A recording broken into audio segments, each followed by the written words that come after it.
ব্রিটিশরা কিভাবে ভারতবর্ষে আসলো ৫ মিনিটে সহজ গল্প। প্রথমে ব্রিটিশরা ব্যবসা করতে আসে। ১৬০০ সালে ব্রিটিশ ইস্ট ইন্ডিয়া কোম্পানি নামে একটি কোম্পানি গঠন হয়। তাদের মূল উদ্দেশ্য ছিল ভারত থেকে মশলা, কাপড়, চা ইত্যাদি নিয়ে ব্যবসা করা। তারপর তারা ধীরে ধীরে ভারতের বিভিন্ন জায়গায় ঘাঁটি বানায়, যেমন সুরাট, কলকাতা, মাদ্রাজ ও বোম্বে। কিন্তু শুধু ব্যবসা করেই তারা থামেনি। তখন ভারতের অনেক রাজা নবাব নিজেদের মধ্যে ঝগড়া করত। ব্রিটিশরা সেই সুযোগ নেয়, এক পক্ষকে সাহায্য করে আর এক পক্ষকে দুর্বল করত। ১৭৫৭ সালে ব্যাটেল অফ পলাসি নামে বড় যুদ্ধ হয়। এখানে বাংলার নবাব সিরাজউদ্দৌলা হেরে যান। এরপর থেকেই ব্রিটিশদের ক্ষমতা বাড়তে শুরু করে।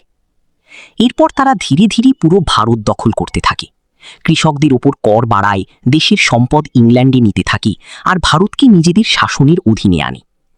১৮৫৭ সালে বড় বিদ্রোহ হয়, যেটাকে ইন্ডিয়ান রেবেলিয়ন অফ ১৮৫৭ বলা হয়। এরপর ব্রিটিশ সরকার সরাসরি ভারত শাসন শুরু করে। অবশেষে অনেক আন্দোলন ও সংগ্রামের পর ১৯৪৭ সালে ভারত স্বাধীন হয় এবং ব্রিটিশ শাসনের শেষ।